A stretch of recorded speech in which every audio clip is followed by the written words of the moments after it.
Good morning, students. I hope you all are fine and are paying attention to your studies at home. So, in the previous video of prepositions, we have already discussed the first type of preposition, that is prepositions of time. Okay, we all know that there are three types of preposition, that is prepositions of time, prepositions of place, and the last one, prepositions of direction and movement. So, we had already discussed the first type, that is prepositions of time. Today we are going to discuss prepositions of place. So let's start. Prepositions of place. Prepositions that give us information about the place, location, or position of a noun or a pronoun in relation to something else are called prepositions of place. So prepositions of place उन शब्दों को बोलते हैं जो हमें किसी place, किसी भी नाउन या प्रोनाउन जो भी सेंटेंस में यूज़ हुआ है उस नाउन या प्रोनाउन का लोकेशन बताने के लिए जो यूज़ होता है, उस नाउन प्रोनाउन का प्लेस, पोजीशन बताने के लिए जो प्रेपोजिशंस यूज़ होता है उनको हम प्रेपोजिशंस ऑफ प्लेस बोलते हैं. Understood. For example, look here, I shall meet you at Karol Bagh. Okay, I जो यहाँ पे नाउन यूज़ हुआ है वो किस प्लेस में मीट करने वाला है दूसरे पर्सन को? करोल बाग. तो इस आई का, इस नाउन का लोकेशन क्या है? करोल बाग. और ये बताने के लिए हमने किस वर्ड का यूज़ किया? इस रिलेशन को, नाउन का अपने लोकेशन से रिलेशन बताने के लिए हमने जिस प्रोनाउन का यूज़ किया है वो कौन सा है? At. Okay, so prepositions of place tell us about the location or position of the noun or pronoun in relation to other words in the sentence. Sentence में जो नाउन या प्रोनाउन यूज़ हुए हैं उनका बाकी के शब्दों के साथ रिलेशन बताने के लिए और उस नाउन और प्रोनाउन का वो पोजीशन या लोकेशन बताने के लिए जो प्रोनाउन यूज़ होते हैं उनको हम बोलते हैं prepositions of place. Now, there are several prepositions of place like in, at, on, beside, near, behind, beyond, about, over, below, under, between, etc. Now you must be wondering कि हमने at, in, on ये सब तो पिछले वाले prepositions में भी पढ़ा, that is in prepositions of time also you have read that. Then why is it being used in preposition of place again? So listen me very carefully. At, in, on ये prepositions of time भी है और prepositions of place भी है. Now how will you understand when it is being used as a preposition of place and when it is being used as a prepositions of time? So listen to me. If I say I woke up at 6 o'clock, यहाँ पे जो at use हुआ है वो time बताने के लिए, at 6 o'clock time बताने के लिए यूज़ हो रहा है, that's why it will be preposition of time. But when I say I shall meet you at Karol Bagh, यहाँ पे कोई टाइम नहीं बता रहा एट, यहाँ पे ये प्लेस बता रहा है. Karol Bagh is a place. Understood. So when at is being used to denote place, when it is being used to show about the location of the noun pronoun, then it will be called as preposition of place. And when it is being used to show time, then it will be known as preposition of time. Similarly, it is with in and on. When they are being used to show time, it will be preposition of time. When they are being used to show position or location, it will be preposition of place. Now in and at क्या दोनों का use है, कैसे दोनों को हम use करेंगे? Let's see that. At has the idea of a point. It is used with villages or small towns. So at जो है वो किसी एक पर्टिकुलर पॉइंट ऑफ प्लेस को दिखाने के लिए यूज़ होता है. बड़े से सिटी को या बड़े से शहर को दिखाने के लिए हम एट का यूज़ नहीं कर सकते. Like I am at Sarojini Nagar, we can't say I am at Delhi, we always say in Delhi. सो जब हमें बड़े शहर को या बड़े कंट्री को दिखाना है, then we will always use in.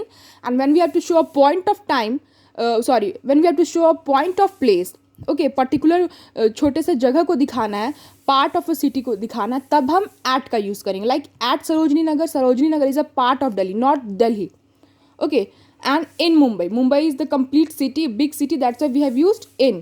And when we have to show only a part of the place, then we will use at. So that's it. At or in ka use, I hope you all have understood.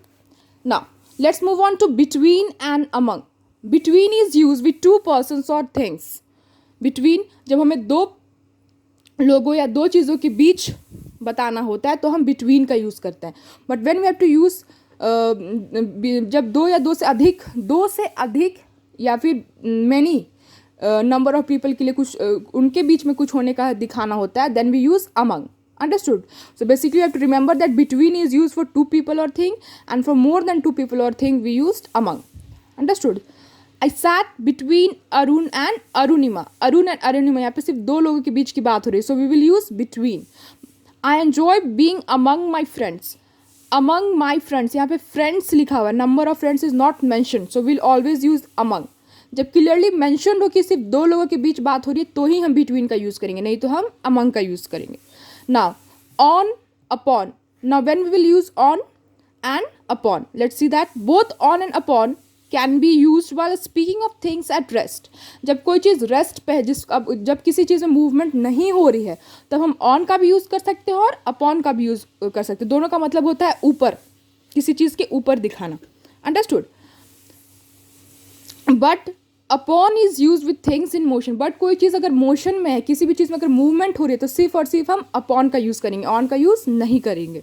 Like the book is on the table, upon the table, दोनों use हो सकता है क्योंकि book यहाँ rest पे है, movement नहीं हो रहा है बुक में. But now here you see the cat sprang upon the sofa. Cat ने सोफा के ऊपर जंप किया, कैट ने मूवमेंट दिखाया, that's why we will always use upon here.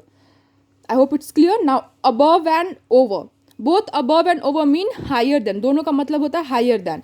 Sometimes we can use either of them, और हम कभी कभी दोनों में से किसी को भी यूज कर सकते हैं, कोई भी फर्क नहीं पड़ेगा. Understood. The flags waved over our head, the flags waved above our head, दोनों सही है. किसी चीज़ से ऊंचा दिखाना, उसके लिए हम अबव और ओवर दोनों का ही यूज़ कर सकते हैं. Now when will be only over use, कब हम सिर्फ ओवर का यूज़ कर सकते हैं. Let's see. Over can also mean covering. Okay, किसी चीज़ को जब कवर करने के लिए कुछ चीज़ प्रीपोजिशन का यूज़ करना है तो हम हमेशा ओवर का यूज़ करेंगे. Like there is a bridge over the river. River को कवर करने के लिए ब्रिज है. ओके, ब्रिज रिवर के ऊपर होता है तो रिवर को कवर करता है कुछ दूर के लिए ब्रिज. तो उस सेंस में जब हमको ओवर या अबव में से चूज़ करना है तो हम हमेशा ओवर का यूज़ करेंगे. जब कवरिंग की बात आती है, किसी चीज़ को कवर करने की बात आती है, तो हम हमेशा ओवर का यूज़ करेंगे. Now below and under. Both below and under mean lower than, दोनों का मतलब होता है किसी चीज़ से नीचा होना. Sometimes we can use either of them, कभी कभी हम दोनों में से किसी को भी यूज़ कर सकते हैं.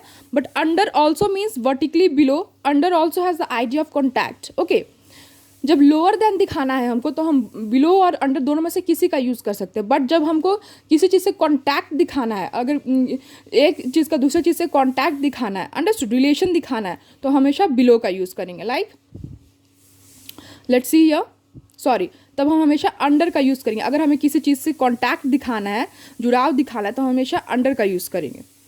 From the window of a sky scraper the cars on the road below looked like mini toy cards.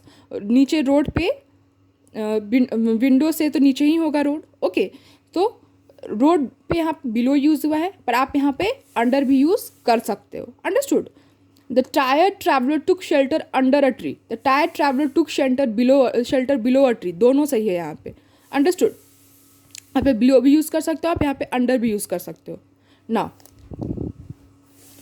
Below is use in measurements. जब हमें मेजरमेंट्स दिखाना होता है, जैसे इफ़ आई हैव टू से उसका हाइट 6 फीट से नीचे होगा, तो मैं क्या बोलूँगी, his height is below 6 feet. Measurements में जब नीचा दिखाना होता है, किसी चीज़ से किसी चीज़ को कम दिखाना होता है, छोटा दिखाना होता है, तो हम हमेशा बिलो का ही यूज़ करते हैं. Understood. Like the temperature was 3 degrees below normal. Normal से 3 डिग्री कम था. I hope you all have understood the uses of below and under also. So that's all for today. In the next video, we will be discussing prepositions of direction and movement. I hope you all have understood this. Thank you.